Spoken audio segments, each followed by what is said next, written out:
샬롬, 하나님의 평강이 여러분의 삶에 가득하시길 바랍니다. 오늘 우리가 읽었던 말씀은 빌립보 가이사랴라고 하는 지방에서 일어난 일입니다.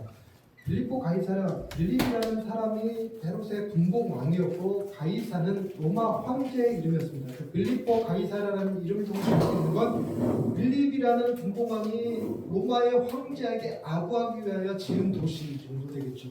그래서 그런 도시에 황제의 이름을 붙이려면 반드시 필요한 게 황제의 신전이 필요했습니다.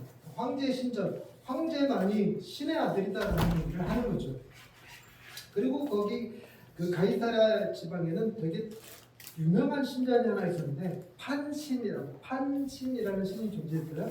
그러니까 판이라고 하는 신이 존재했는데 큰 절벽에 동굴이 하나 딱 있는데 그 동굴이 마치 뭐처럼 생겼냐면 들어가면 정말 죽을 것 같이 생겼어요.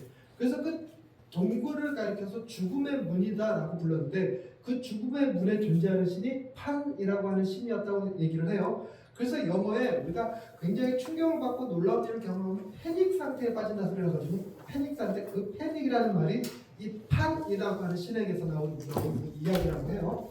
그래서 그 지역의 특징은 뭐냐면 황제를 숭배하고 정치적 권력이 모여있는 지역이면서 동시에 죽음의 신이 그 땅을 다 들고 있다고 생각하는 지역이었어요.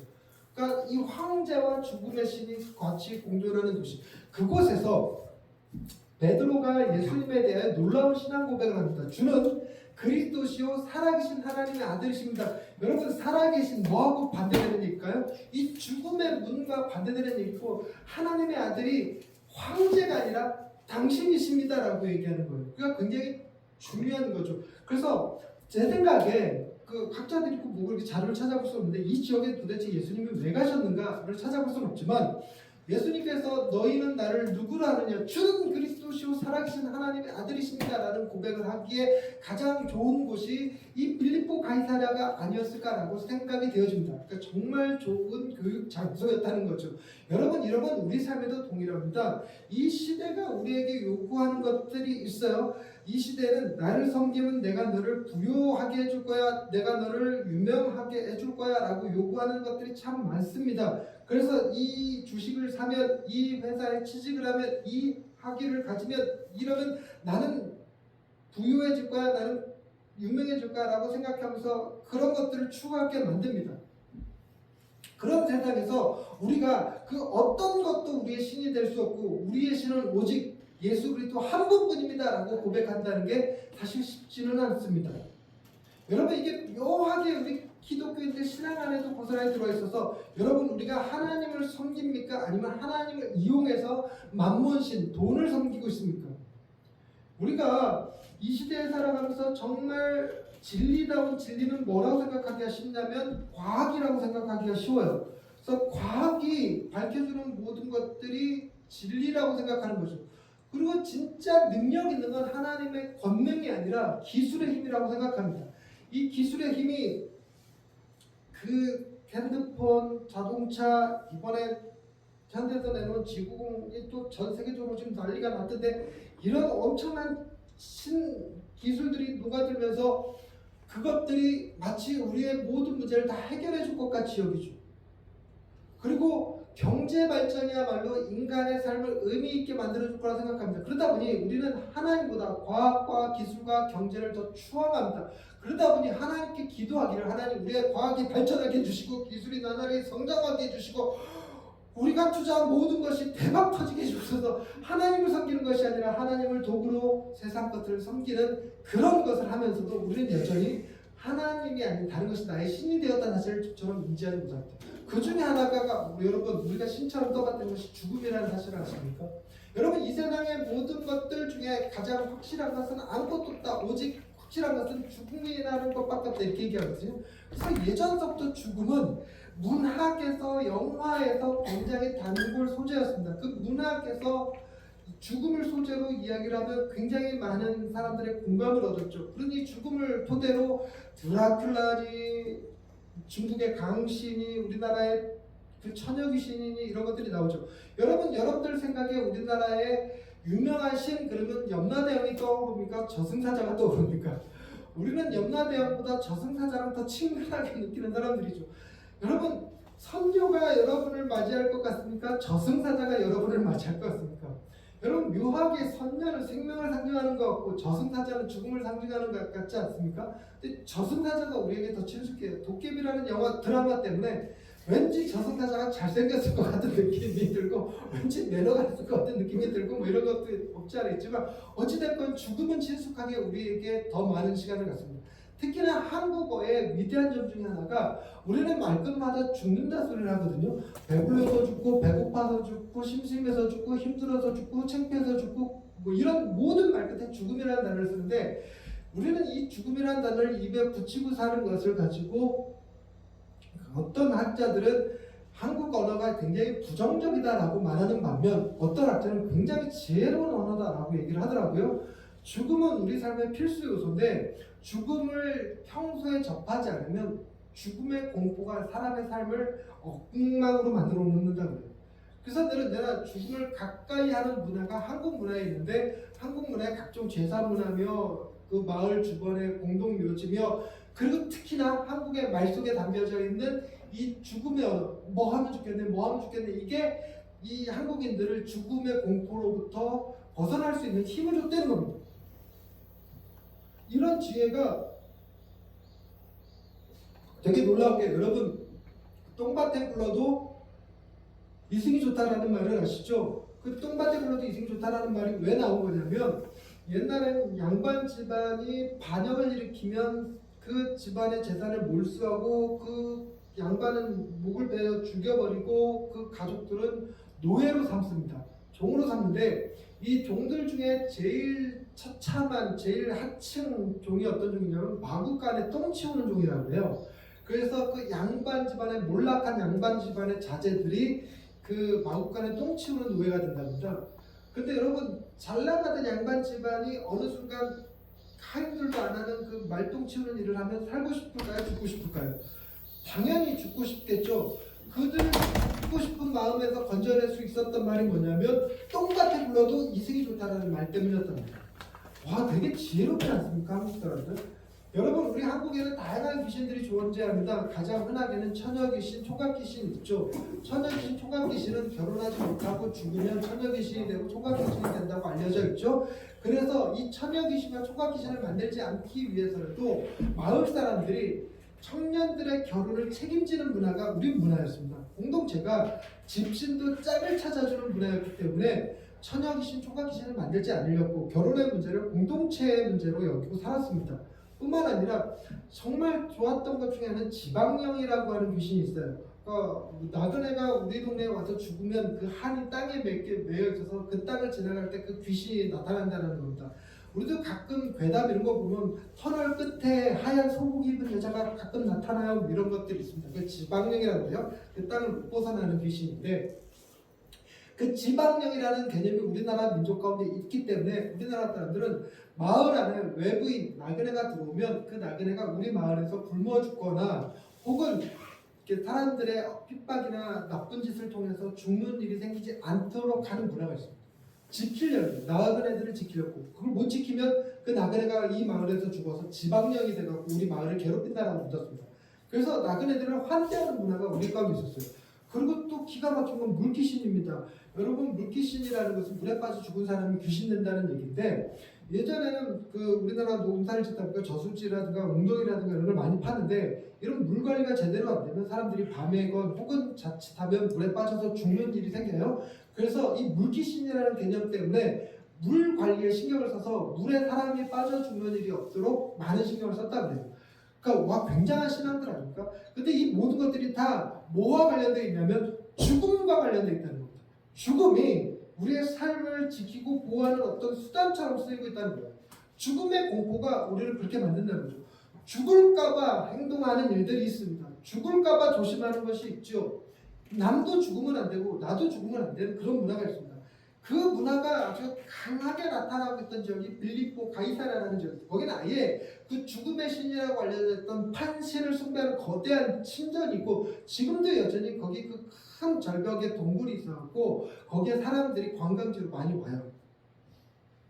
그럼 바로 그 자리에서 놀랍게도 예수님이 베드로에게 넌 나를 누구를 주는 그리스도시로 살아계신 하나님의 아들입니다라고 했을 때 예수님께서 베드로에게 이렇게 얘기합니다. 18절 말씀, 내가 내게 이르노니 너는 베드로라, 내가 이 반석 위에 교회를 세우리라. 여러분, 그 판신전이 있던 게 큰 절벽에 뚫린 구멍이라고 했잖아요. 그러니까 바위라는 말이 딱 그 느낌을 갖게 합니다.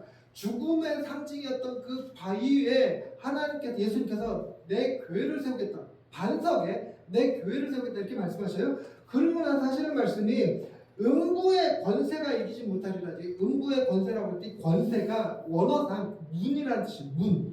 음부는 죽음을 뜻하고요. 그 죽음의 문이 이기지 못하리라 이렇게 써놓은 거거든요. 그러니까 보시면 판신전이 있던 그곳에 음부의 문, 죽음의 문이라고 불려졌던 그곳이 그 반석이 변하여서 예수 그리스도가 세우시는 교회가 되고 그 교회를 결코 이 음부의 권세, 그 죽음의 두려움과 공포가 교회를 집어삼키지 못할 것이다 이렇게 얘기합니다. 근데 조금 여담으로 들어가자면 여러분 이 본문을 가지고 다양한 해석들 가운데 되게 독특한 해석이 하나 있는데 여러분 문은 공격용 수단입니까? 방어용 수단입니까? 방어용 수단이죠. 그러니까 음부의 권세가 음부의 문이 이기지 못하리라는 얘기는 음부의 문은 지금 공격하는 상대입니까? 방어하는 상대입니까? 방어하고 있잖아요. 문을 지키는, 성을 지키는 쪽이라고요. 그러니까 교회가 수동적으로 죽음의 문이 교회를 덮칠 때 교회가 능히 감당할 수 있다 그런 개념이 아니라 교회가 생명으로다가 음부의 문을 공격할 건데 그 공격을 음부의 문이, 죽음의 문이 견뎌내지 못할 것이다 이런 얘기로도 씁니다. 근데 굳이 그렇게까지 확장하지 않아도 여러분 죽음의 문화가 이 땅을 휩쓰고 있을 때 죽음의 문화가 아닌 생명의 문화로 설 수 있는 기관, 단체, 모임이 있다면 여러분 그것은 교회입니다. 교회야말로 생명을 이야기하죠. 교회가 생명을 이야기할 수 있는 이유는 우리가 섬기는 신은 죽음의 신이 아니라 살아계신 하나님의 아들을 섬기기 때문입니다. 아멘 타이밍인 거 눈치채셨죠? 다시 한번.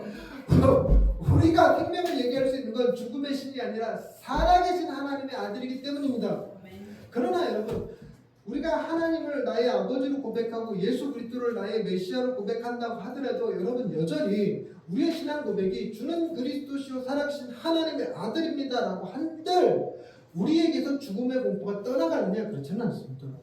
여러분 죽는 것이 두렵지 않으십니까? 저 역시 죽는 건 두렵습니다. 저 정년 때 한참 믿음이 뜨거울 때는 주를 위하여 순교하겠습니다 이렇게 말하기도 하긴 했지만 나이 들면서 느끼는 게 인간은 정말 죽음에 대해 두려움을 크게 갖고 살아가는 존재구나. 내 사랑하는 주변 사람들이 누가 죽을까봐 참 두려워요. 죽음이라는 것이 결코 쉬운 문제가 아니죠. 그러니 예수님께서 21절에 당신이 십자가에 달려 죽으시고 제3일에 다시 살아나야 될 것을 얘기했을 때 베드로가 그 신앙의 고백, 멋진 신앙의 고백을 했던 베드로가 어찌 그런 믿음 없는 소리 하십니까? 하고 항변하여 막아섰다가 예수님한테 사탄아 너희들 물러나가라 이 소리 들었던 거예요.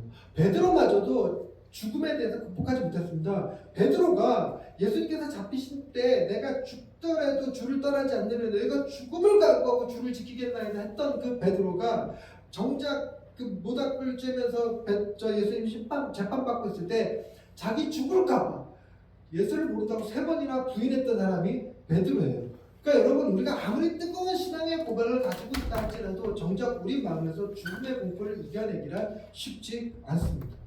근데 인간의 연약함이 바로 거기서 나와요. 우리가 그 무엇으로도 죽음을 극복할 게 없어요. 돈을 아무리 많이 가져도 여러분 돈을 정말 많이 가졌던 사람들 중에 빌 게이츠라고 있는데 그 사람 일찍 죽었어요. 그러니까 돈을 아무리 많이 가져도 돈이 내 죽음을 극복해 주지 못합니다. 아무리 열심히 운동을 해도 그 운동이 내 죽음을 지켜주지 못합니다. 그래서 오죽한 우리는 그 무엇을 하더라도 사람의 생명은 하늘이 결정한다. 그래서 천수를 누린다, 수명을 다했다 이런 표현을 쓰기 마련입니다. 그런데 여러분 현대 과학에서 죽음을 어떻게 정의내리고 있을까요? 죽음이란 존재하지 않습니다. 질병만이 존재하는 거죠. 사람이 왜 죽어요? 심장이 멈췄으니까 죽습니다. 그러면 심장이 멈추지 않게 하면 되지 않습니까? 심장이 더 이상 뛰지 않을 것 같아요. 그럼 뭐 하면 돼요? 갈아 끼우면 되죠.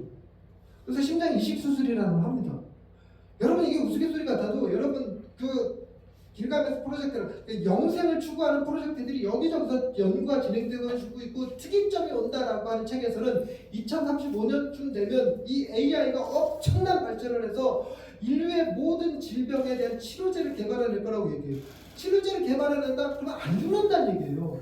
우리가 당뇨 때문에 죽고 고혈압 때문에 죽고 노화로 인해서 죽는 거잖아요. 그런데 그 노화도 막아내고 고혈압도 고지혈도 당뇨도 다 제가 가지고 있는 그런 것들 다 극복해내면 안 죽을 거라는 겁니다. 그래서 죽음이라는 게 그렇게 단순하지 않았어요. 여러분 뉴스 보시다 보면 A씨가 그 심정지 상태로 발견됐다가 병원에 가서 끝내 숨졌습니다라고 뉴스 보도하는 거 많이 들으셨죠? 여러분 심정지 상태, 심장이 안 뛴다는 것이 사망을 의미하지 않습니다.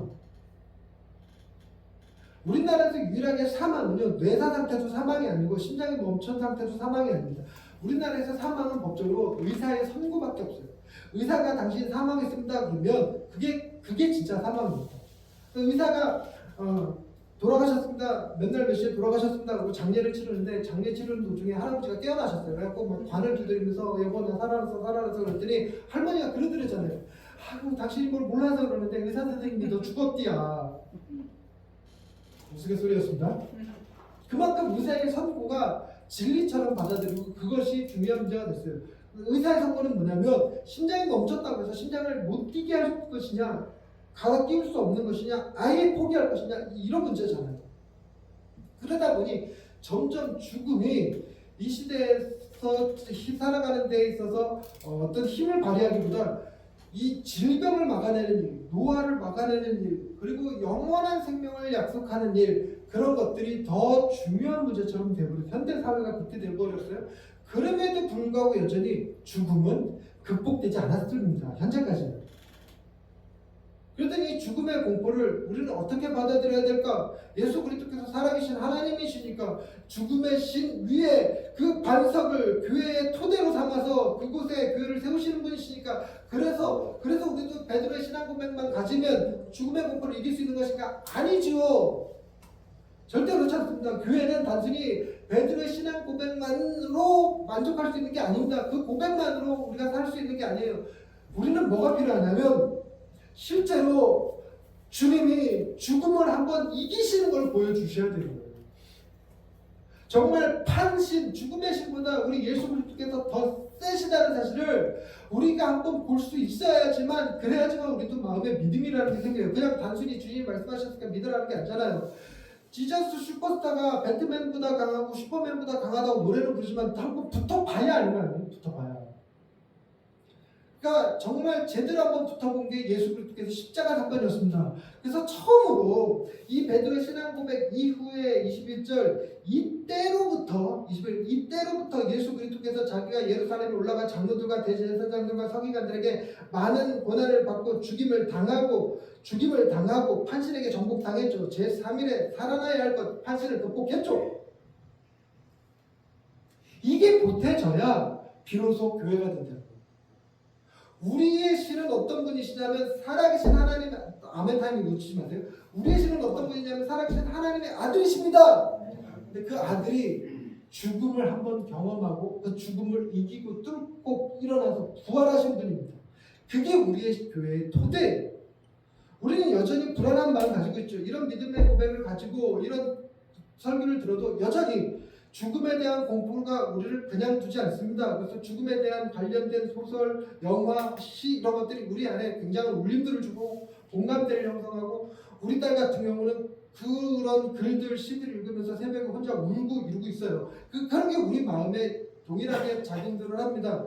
그러나 우리 마음은 거기 그 공포에 사로잡혀 살아가지 않습니다. 우리는 그 공포 가운데서도 희망이 있어요.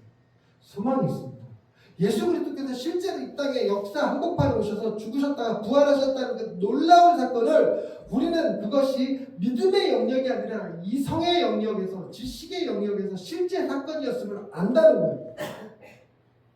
부활은 조작된 얘기가 아닙니다. 실제로 일어났던 일.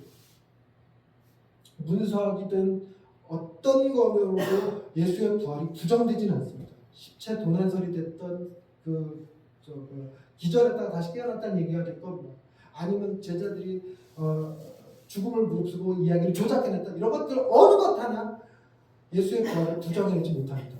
오직 예수의 부활은 실제 사건이고 놀랍게도 이 예수의 부활을 믿는 사람들을 그리스도인이라 불러요.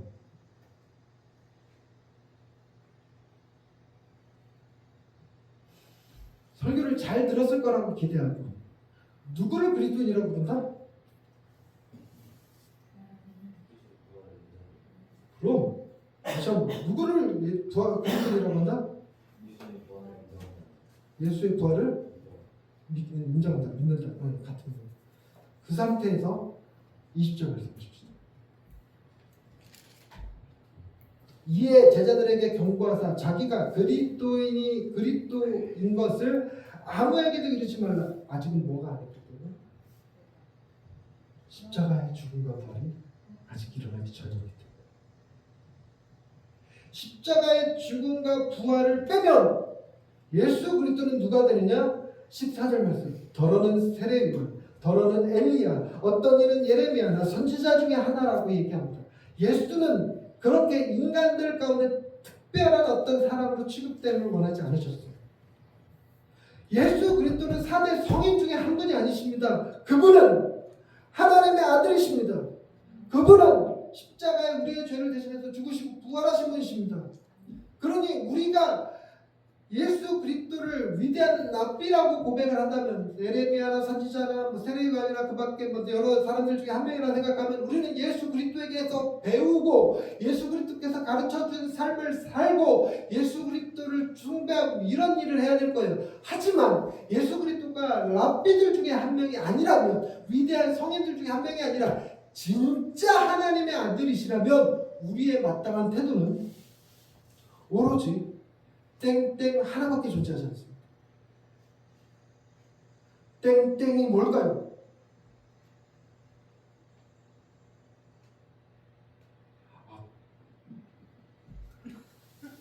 대답이 나올 거라고 기대를 했어요. 나는 우리 교회 교인들은 대답할 거야 이 생각으로 했습니다. 여러분, 예수님이 사기꾼이거나 정신병자거나 아니면 하나님의 아들이세요. 위대한 랍비는 될 수 없습니다. 왜냐하면 내가 신의 아들이라 얘기하는 그런 걸 어떻게 스승이라고 얘기하겠어요. 그건 스승이 아니지. 정신병자거나 사기꾼이거나 둘 중에 하나죠. 그런데 우리는 하나님을 예수 그리스도를 사기꾼이나 정신병자로 취급하지 않습니다. 지금 얘기하는 C.S. 루이스의 트릴레마를 얘기하는데 진짜 하나님의 아들이세요. 진짜 하나님의 아들이면 그분에게 대하여 우리가 할 수 있는 일은 그분을 배우는 게 아닙니다. 그건 랍비일 때나 배우는 거죠. 그분이 하나님의 아들이면 우리는 땡땡 이음으로 시작하고 비읍으로 끝나는 두 글자 지금 우리가 하고 있는 이거 예배 그분은 하나님의 아들이시면 살아계신 하나님이 아시면 우리들의 마땅한 태도는 그분을 예배하는 것입니다. 그분을 예배하는 곳을 두 글자로 뭐라 할 거예요? 그렇지. 그래서 여기가 교회예요. 우리가 그분을 예배하고 그의 죽으심과 부활로 그의 부활을 사실로 그의 부활을 믿음으로 받아들이는 자들이 그리스도를 예배하는 곳 그곳이 바로 교회이고 그곳에 있는 반석이 예수 그리스도께서 판신을 무너뜨렸던 십자가입니다. 절대로 우리 교회를 음부의 권세가 이기지 못할 겁니다. 세상의 죽음의 문화가 우리 교회를 무너뜨릴 수 없습니다. 이유는 우리 교회가 강해서가 아닙니다.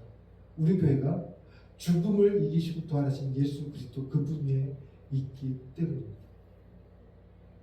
하나님은 세상이 죽음을 이야기할 때 생명으로 우리를 품으시고 교회 안에서 영원한 나라를 꿈꾸게 해 주셨습니다. 기도하십시다. 하나님, 과학이 발전하고 의료기술이 발전해서 우리의 죽음의 문제를 해결할 수 있을 것처럼 장밋빛 미래를 우리에게 주지만 정작 필요한 것은 장밋빛 미래가 아니라 실제로 죽음을 이기시고 부활하신 주님을 바라보는 이름을 고백합니다. 우리에겐 주님과 함께하는 영원한 나라, 주님과 동행하는 그 기쁨의 나라를 꿈꿉니다. 그곳에서 주님과 함께 살아갈 날들을 기대합니다. 그 믿음이 세상에서의 죽음의 문화를 우리 교회가 이기게 하시고 능히 교회에서 교인들이 예배함으로 그 생명을 찬양하게 하옵소서. 예수님의 이름으로 기도드립니다.